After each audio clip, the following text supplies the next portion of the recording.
Hi, welcome back to the TT Wine Explorer podcast. I'm Tania Tomaszewska. Today's episode is about wine and investment.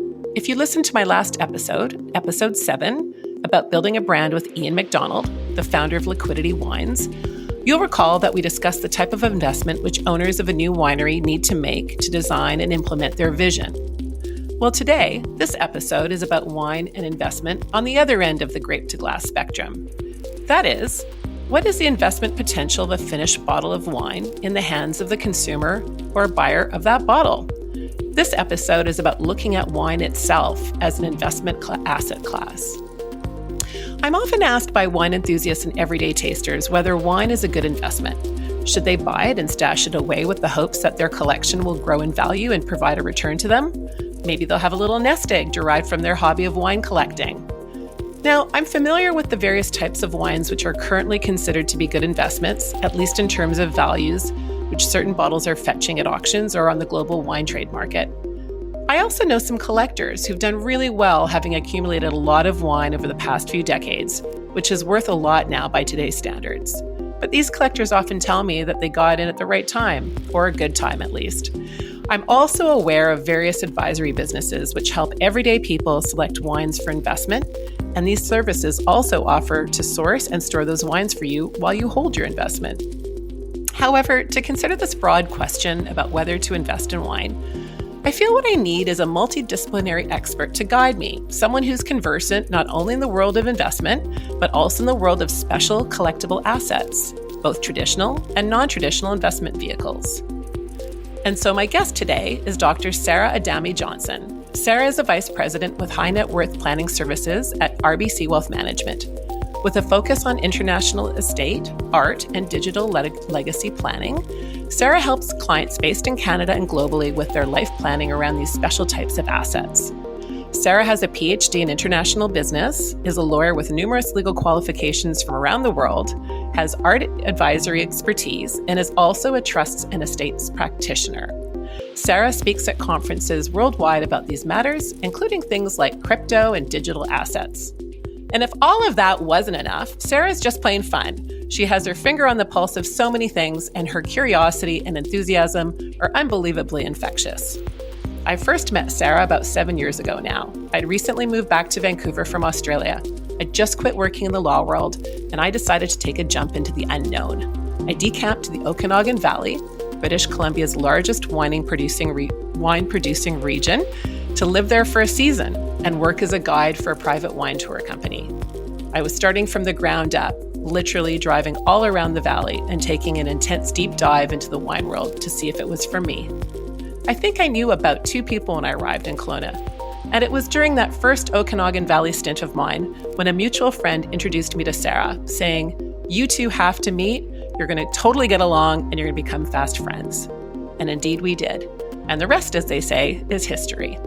I always love my chats with Sara Johnson. I hope that you enjoy our discussion today. Let's fly. Hi, Sara. Thanks so much for joining as my guest today. Thank you, Tania. I am so happy to be here. I'm a great fan of your podcast. Thank you so much. Now, I love that our conversations are so varied and far-reaching. We chat about everything from art collecting and travel and investment, wine exploring, design, current affairs. You've had such an interesting journey. Now, you're an Italian transplant Canadian based in British Columbia with a background in art history. You have a law degree, you have expertise in trusts and estates, and you help people plan their lives. I mean, we'll get into your role at RBC shortly, but just for some context, can you share a little bit of a snapshot about your path as to how you got to this moment, at least in the professional sense? Yeah, so in the thematic with wine exploration, I guess my life has been or turned out to be quite the journey, somewhat of a global adventure, punctuated by passion for technology, finance, art, and also the law. So using a blockchain reference, my Genesis block, was in Italy. I was born in Milano, as you said. I grew up traveling the world, Africa, Australia, the United States, went to law school, did my first master in the Netherlands, was trained at the Dutch Central Bank. And really that's where I first got exposed to digital assets. We were studying the way that we could tokenize the euro to make the adoption more seamless for all the original European Union countries and their conversion. Then worked in London, and then landed in the early 2000s in Kelowna. And basically for the last 2 decades, I got married a few times. I had a child. I finished a PhD and got called to the State Bar in California, which you were there, the famous Attorney Oath Day. And we celebrated accordingly at Martin's Lane. And, oh, that's right. Right? And all of law the and wine shall always be intertwined. Just love that. And so I've been working all throughout as a wealth and estate planner before BMO and now with RBC Family Office. So that is a lot. We could probably chat for about 2 hours just about that path, but I really appreciate that really high level look at your flight path to date. So you are at this moment, as you mentioned, working with RBC. You're a vice president, high net worth planning services.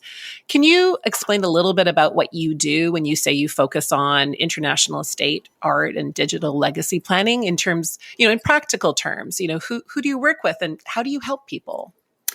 Yeah, I can happily say that I've been onboarded to my dream job with the dream team. My wealth planning position is really uber specialized. I work alongside more holistic planners, investment advisor, corporate executors, trustees, insurance, and private banking colleagues. My role really is all about guiding high net worth clients through their international asset footprint, their art collection and digital asset management, and then assessing where things are and if there are any gaps or opportunity for optimizing their planning so that their heirs aren't left with, big tax bill to pay or a huge mess in trying to find access or even making sense of the wealth left behind. I like to think really that my job is about helping clients to alleviate the burden of their success. What I'd like to focus on today is the concept of wine as an asset class for investments. Wine is typically seen or can be as a special luxury product, a collectible. And I'd like to think about it or chat with you about it a little bit in terms of traditional investing and maybe some new non-traditional categories that have come up in the last couple of years. So for a starting point, you mentioned, you have a lot of expertise in helping people with their art collections. So I'm wondering, maybe we can talk about the similarities of investing in fine art and investing in wine. It seems to me that there are similarities as to how we view and experience art and wine as tangible things, how we experience them, what they evoke for us, the value we place on them. But from the perspective of banking and investment, are wine and fine art seen as part of the same asset or investment class? Are these just luxury goods and collectibles, or is there something more? I guess in plain terms, for those of us who look at pie charts of investment strategies or weightings, do they sit in this pie chart, or what are they? How do you talk about them? Yeah, this is a super interesting question. So in general, in collection, we have on one side the fine art, so your painting, your sculptures, even the photograph, and on the other, the collectibles. And in there, you find the wine and other luxury goods like the Birkin bags or Rolex watches, the baseball or the Pokemon cards, the classic autos that you like so much. So you can actually put the wine collecting into the liquid luxury category, and all the collection kind of distinguish themselves because of the works that have subjective values, uniqueness, and aesthetic appeal. More recently, and I would say at the turn of the 20th century in particular, we've started thinking of both fine art and collectibles as financial instruments, or what I say alternative investments. So investments that are able to offer benefit of diversification. So borrowing from risk management terminology, art and collectibles may not always correlate with traditional financial markets like the stock and the bonds, meaning when the TSX goes down, rare bottles of wine prices may stay stable or even appreciate. So according to the Knight Frank Luxury Investment Index, in 2023, wine actually remained one of the best alternative investments. The report actually looked at the past decade, and fine wine prices have increased 149%. And that is the second best return over any alternative investment, whiskey being number one. So wine could provide both a potential for edge against traditional market volatility, and then an opportunity for us for supercharge your portfolio. What Nassim Taleb would say, making it anti-fragile. So aside from being a personal tangible capital asset, wine shows an inherent valuable quality and aspects of holding cultural, and as you often speak, geographical and historical significance. So wine then is a kind of an exotic asset. And even Warren Buffett back in 2020 was interviewed by Forbes. He had agreed that potentially, I underscore, it could achieve capital protection and capital appreciation. So the value of these assets is that they are in their long-term holding. So they may appreciate over time, but I underscore it. This might be a long time. So investor may need to hold on to them for an extended period to realize, potential return. So wine, I think of wine intrinsically as a quite illiquid asset, and that's the pun unintended. We also have to mention that it's an expensive asset class to care for and to upkeep. Both wine and fine art require proper storage, maintenance. The way that we can preserve their value really is about caring for them. So I'm thinking, many of my clients invest in climate control storage facility, export permits, and export limitation, transportation, and other, logistics, including insurance for loss and damages coverages and other things that add to the cost of these assets. And finally, just to address your pie chart comment, because I love it, as an investment strategy, wine and fine art generally represent a smaller allocation between 2 and 5% because of their intrinsic characteristics and potential illiquidity. But I have to tell you, the Deloitte Biennial Art and Finance report that just got published last November, 2023, showed that wine allocation could be as high as 14% in high net worth family offices. So that's interesting. And also interesting, just to conclude, is that recent auction houses and asset-based lenders have started accepting wine and luxury items as collateral for loans, next to classic cars, memorabilia, jewelry, and watches. Wow, there is so much there that is so fascinating. I don't even know where to start. I think some of the things that I had in my mind you've touched on, one being, whether you look at it from how you look at it for value and, you're cost-based. So if wine has gone up, whatever you said, more than 100% in however many years, the people who purchase certain wine, there's a whole people who purchased and have things in their cellar, maybe for 20 or 30 years. So their actual cost base for buying a bottle of wine is they got in it at the right time because maybe they bought a bottle of Burgundy for $5 and it's worth more than 100 right now. And they've got loads of this, for example.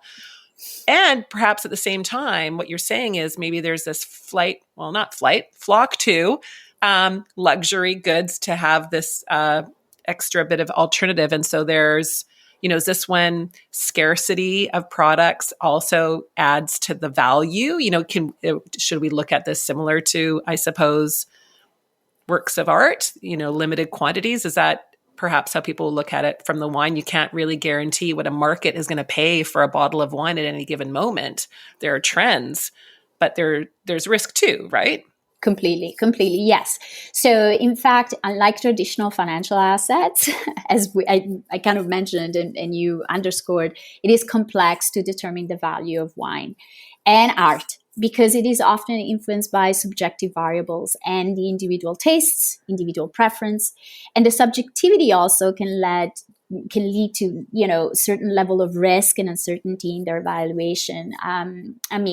After all, there is a reason why they're called Veblen or passion investments. Mm-hmm. The pedigree of the person that owned the bottle before you, or the origin story, as you mentioned, the provenance, the authenticity, the condition. They're all important factors. And this is the part where you really need to seek the help of experts, and I would say such as yourself, Tania, and that's really is the key. Also, sorry, go yes. ahead. No, I was just going to say, so I suppose it's a blend of having people who are wine experts who will be able to provide the analysis of trends and products within the market to help you select the actual wine. But then within that, and another advisor who can look at your investments and Globo from helicopter view to do the diversification for your pie chart, so to speak. Absolutely. Yes, exactly. I completely, you got it.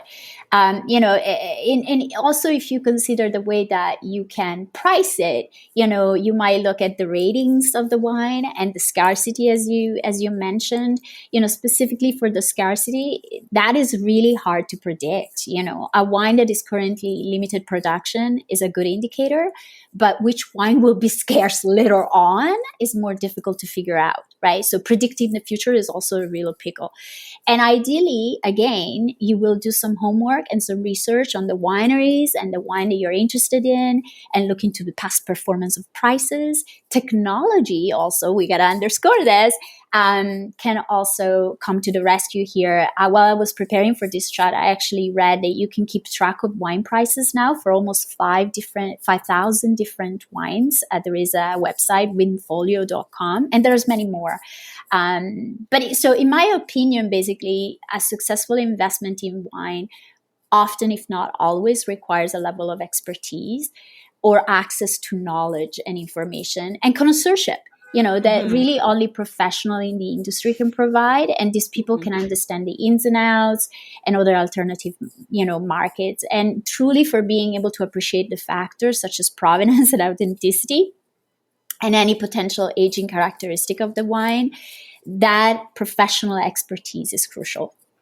And we'll go back onto the provenance point when we chat a little bit later about digital assets, because as you'll be aware, in the world of wine, there still are lots of fraudulent operators who, are selling bottles of wine with the wrong, or not, the juice in the bottle is not what they say it is. So, the risks of that and the provenance of the bottle and the actual, is your wine, which you think is supporting your investment, actually all that. But just to park that for a moment, or before we get to that, you mentioned things like insurance and storage. So before we move to digital asset discussion, do you have any cautionary tales or perhaps some suggestions for people who are thinking of starting a collection of actual hard wine bottles? Maybe it's just that you mentioned insurance or how you store it. Yeah, so for investment and serious deployment of capital, the sector is really mostly, I would say, dominated by high net worth individual, right? Not only they have more knowledge, but really they have the pocket money and the cash flow to be able to buy and invest and create those collections, right? You mentioned cautionary tales. Well, there is, as you know, because I know you bought this and you probably read it, there is that book, The Billionaire's Vinegar by Ben Wallace. It described that notable standout exception of how and what is now a very infamous bottle of wine that one was thought to be owned by Thomas Jefferson. And it was bought by a billionaire in the US for $400,000 in 1985.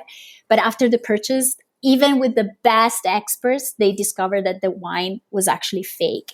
And the investor collector ended up spending more than $35 million chasing the fraudsters and bringing them to justice. So especially, I would say, for old bottles, it's a wild west. There is very little regulated market. There is lots of opacity, secrecy, almost a sense of snobbery and apparent indignity if you ask too many questions, and many deals are just still made on a handshake, gentleman agreement.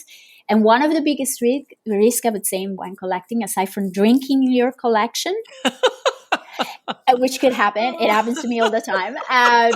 It's really the breaking, damaging, improper storage of the bottles, which could literally nullify the value completely. And with all type of investment, there is never a guarantee that the value in any specific bottle will actually increase. So nothing is guaranteed, certainly in this space, and but the passion drives it, as passion drives people who decide to build wineries and make wine and then deliver it. And there's passion driving the consumer and the buyer.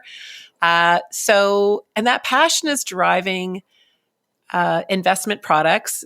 Or maybe we'll talk about whether they're investment products in the new landscape, the digital world, the metaverse. So I know that you spend a lot of time in that space. One of your areas of expertise is digital asset planning. So this is taking us out of the world of tangibles now, that actual bottle of wine or an actual work of fine art, a painting, into the realm of non-tangibles. Now, I know this is a really broad topic in and of itself, but today I thought we could focus on a space which I think is mystifying for most people, including me, and that's NFTs or non-fungible tokens. Now, NFTs have popped up in the world of art, music design, and there are some alcohol and wine producers who've also entered the NFT space. And before we dive into a few examples of this, I know this is really unfair to ask you this question this way, but can you provide a really general explanation for people who are not familiar with this product of what an NFT is? NFT for dummies. Yes. I'll be the dummy. No, it's fantastic. And so you have to kind of, sit down, relax, and I will explain in 30 seconds what an NFT is.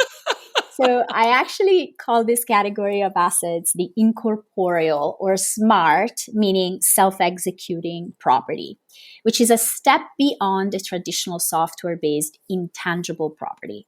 So the term and the way that I explain NFT is by starting with the blockchain. So here, think of a train that never stops, with new sequential compartments being added every couple of minutes. That's the blockchain. It is really a payment rail and a way of memorialize and store data within each linked compartment, forming that chain. Now, to get the data on the train, you need to buy a ticket. So this is the ticket that we refer to as the gas fee that the user must pay when you transact this asset. Now, your suitcase is really the token, the data that is uploaded on the train, the blockchain. So now, if the suitcase contains cash or cryptocurrencies, it's called a fungible token. Whereas if it just carries a unique item, such as a picture, a digital art, or a picture of a bottle of wine, then it's a non-fungible token. These assets or tokens travel on the blockchain train, and every time you buy and sell, the ticket memorializes which compartment they came from and their new spot on the train. So the NFT is a token. Basically, it's data 011000 with code that has information about an underlying asset.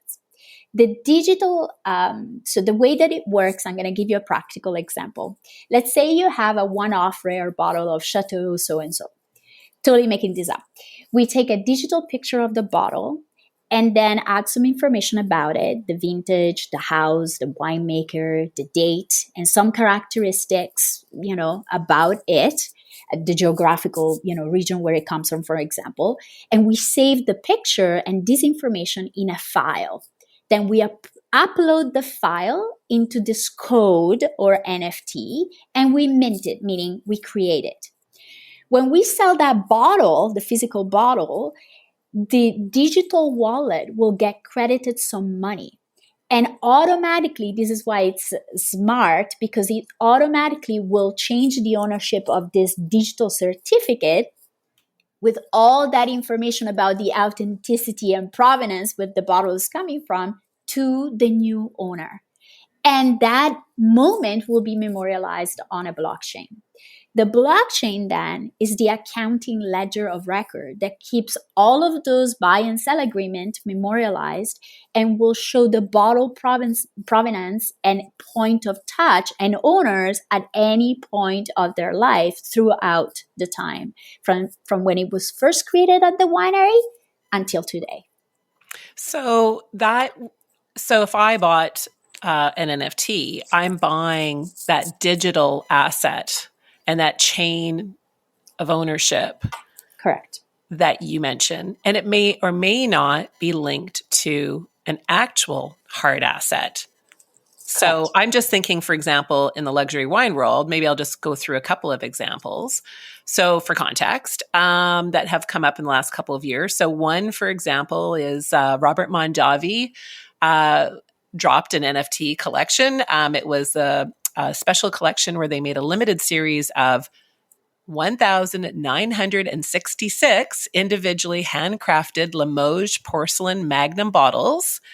And in that, they put in the proprietary Mondavi blend made from a very iconic Napa Valley vineyard. So in that case, I understand someone would have, if you bought an NFT, you would have got the digital image or asset of an image, the spinning bottle, but it was connected to a physical asset of the bottle in the wine in this Limoges Magnum bottle. Mm-hmm. Something different, for example, is Chateau Cantenac Brown, which is in famous Margaux region. They had an earth art NFT. So what they did, as I understand it, is that they took some art from the vineyard soils, and they had an artist, David Papa, come in and made a piece of sculpture from the earth, and they took a video of that piece of art, and then the art, I guess, decomposed because it's soil, and they left it to the elements, and then that soil, when it decomposed, was put into their eco-sustainable cellar to help reuse that soil. But the actual asset, I understand, was that digital video of the art before it went. And then my final example that I have just for today is that, and I have to check whether it's still going. I think Sara and you and I talked about this a year or two ago when it came out, but there's a Napa NFT wine club. So they're offering, access to special NFT drops or a digital seat in their exclusive wine bar, an opportunity to own a part of the vineyard. But this is all in the metaverse. You don't actually own a vineyard. You don't actually go into a wine bar.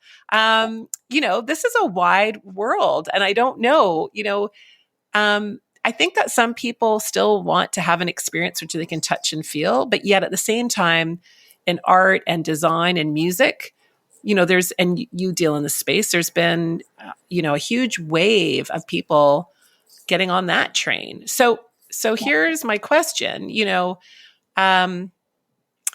what do you think, and I guess this is maybe in a personal observation, not necessarily in your, your professional capacity, but drawing on your observations, what benefits do you think come to people from this? Do you think it is just that the provenance and a mix of making sure that you have the best possible chance of making sure there's no fraudulent activity with that, let's say, bottle of wine or piece of art you're getting? Maybe it's a scarcity thing because only 1,600 people get this Limoges of Mondavi, or is this fun? Or is it like going to the casino and you're you're just going for fun? I know this is very plain and simple, but what's going on in that world right now? Do you think this is going to go on for a while, just maybe in different manifestations? Yeah, so I would say yes to all the above, with an underscore of the importance of what you said. You call it the utility and the community that it's created around the blockchain. So really, per se, the blockchain transactions are recorded from a technological perspective in a way that makes them tamper resistant. So once the information about the wine origin, the production, the ownership is entered in the blockchain into your NFT, it's there. And generally, it cannot be altered, at least retrospectively. So the feature here helps the integrity of the information, and that's where we reduce the risk of fraud. But also, it creates a transparent and traceable supply chain. Each step of the production and distribution process, from the vineyard to the consumer, can be recorded on the blockchain. It enables consumers and, in general, stakeholders to trace the entire history of each bottle of wine, verifying the authenticity in this case and the provenance. But also, think about technology in a much bigger sense. Like, we can store unique identifiers on the blockchain, such a cryptographic signature, which I'm not going to define, but there are very secure signature, or a QR code associated with each bottle of wine. And these identifiers can be scanned, can be verified, and then allow consumer and the entire industry participant to authenticate the products and confirm the legitimacy, right? So consumer can really access directly from the phone, from their pocket, really real-time information about the wine, who they're purchasing from, the history, including granular details about the vineyard and the winemaker, the production methods, and the previous ownership. So really, all of that also adds to transparency. Yeah, you make an interesting point, because QR codes are being used increasingly in the wine world on everyday bottles of wine for a lot of reasons. People have their phone. They like to look at things digitally. There isn't a lot of real estate on wine labels anymore for all of the information, which people need or want to see, everything from all of the new labeling requirements, and people want to learn more about the story. It may be that people don't feel that it's enough to rely on the QR code of a bottle of wine that you pick up from your shop. But, this gets me to another point. Just thinking out loud, I suppose there's perhaps different parts of the wine-loving community that can play in the metaverse space, because not everyone is going to be investing huge amounts of money in wine, but they might want to be part of a special drop or allocation. And this goes to the scarcity. Maybe this will become similar to what is happening in the gaming world, for example, with avatars or clothing or designers. So you can go and buy your Dolce & Gabbana outfit in the metaverse, right? But you don't actually have to buy one. Maybe you can't afford it. So I'm just speaking aloud. It's a very interesting in the context of wine, because the world of wine exploring is varied in terms of who its participants are and what their motivations are. And maybe this takes us right back to the beginning, which is the nature of these assets that we're talking about in the investment space. And perhaps this all goes back to what you said about passion, which is, what is driving us to want these assets? And I suppose, there's what potentially could be growth, but there are no guarantees of what a market will give you for that bottle of wine or that painting. We can guess. But I guess at the end of the day, you just need to love what you've bought for investment. Is that, if you're speaking to people, if they're trying to decide, perhaps maybe you just have to like it too. Oh, 100%. I think that's the key. And, to go back to, the utility, what you said about the NFT, is that a fad or not a fad in this specific space? I like to address this elephant in the room about, the winter of crypto and, everything that kind of went down there. But really, I would say that what you just said about the, what you consider utility is what is important. The beauty and the value and the taste is really in the eye of the beholder. But I can assure you that there is a superiority in the technology, right? The technology is fantastic. It is definitely not a fad. And what's fastidious and exuberant, it is actually our human nature, our own fallibility and our own irrational behavior that transform any brilliant tech solution into nightmares or speculative bet, even regular investment. Like if we think about the 1700 and the tulip mania, tulip bulbs can still produce beautiful flowers, but they're not nearly as pricey, today. So, Yeah. so NFTs and crypto is kind of the same. It's great. It's clever. It's robust technology, and our users may be suboptimal. That's on us. And that's, what's all happening today, even with AI and the metaverse and the next thing that is coming up next, the same kind of concern. As much as people blame or want or like to demonize or weaponize blockchain for the lack of any regulation, if we really look at the traditional and unregulated nature of the art and collectible markets, we recognize the same patterns. When humans are left to their own devices, chances are that someone may want to take advantage because we get lazy or we get too greedy, and that's when someone else, will actually arbitrage on us. So I would say, like the French usually, and this is a good spot to, make a conclusion thoughts, but, they say c'est la vie, and I would add, c'est pas le problème de la technologie, c'est human nature. Well, I'm glad you touched on that. It was in my mind to ask you, the fallibility or infallibility of the technology, in case people were wondering about, what's the risk of relying on that technology. So thank you for covering that. And you mentioned regulatory landscape. So I might just mention this now. I don't think we can cover it any further today, but that's the cross-border aspect. So in wine is a highly, highly regulated space, at least in the jurisdiction in which we live. And so certainly, NFT and blockchain is global. You can transact globally with people because you're transacting on the chain, I suppose, on the train, the train, as you call it, on the rail. But, on top of that, there's a complex myriad of regulations, which could, depending where you live, or, if you're buying or selling, for someone who, let's say, wants to create an NFT of a product, are they selling a wine? Are they selling a wine experience? And, are you able to do that in the jurisdiction in which you are located? So that may or may not have the same kind of conversations that you have for other types of specialized products or investment assets. But I'm just throwing that out there because I think and I know this comes up in other conversations, which is the global connectivity we live in. Mm-hmm. I suppose sometimes we're still dancing with, we still live in different jurisdictions. Yes. So perhaps that's for another discussion. All that to say to people who are listening, who are interested in wondering, hey, in your jurisdiction, if you're going to see any NFTs dropping in the luxury wine space, part of that caveat to that could be, what is the regulatory landscape in the area you live in relation to alcohol, marketing alcoholic products. So I'll just mention that's the lawyer in me in the background.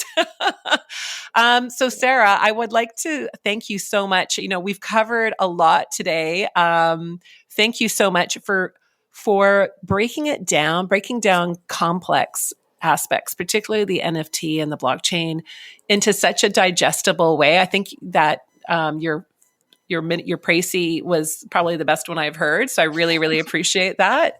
And I would like to thank you for broadly always making your discussions so accessible for all types of enthusiasts and investors and people who want to learn. Your multidisciplinary approach, I find, is very helpful. And I am no doubt that for your clients, it is of great value. So thank you so much for taking the time to join me today.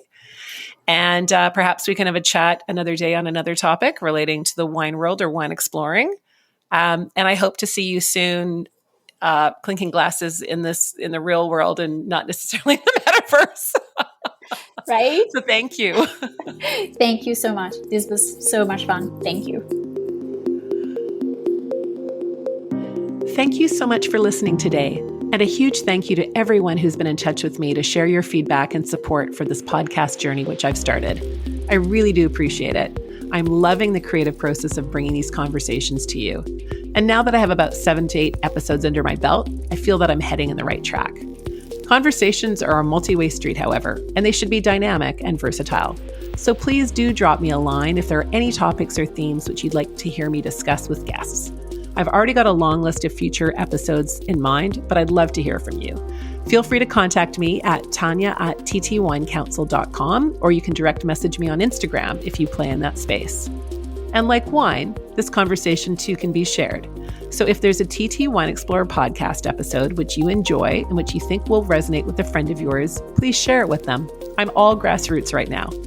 And I'm planning to publish a new episode every 2 to 3 weeks. So stay tuned for our next adventure and discussion. Until then, take care and keep learning, tasting, and living.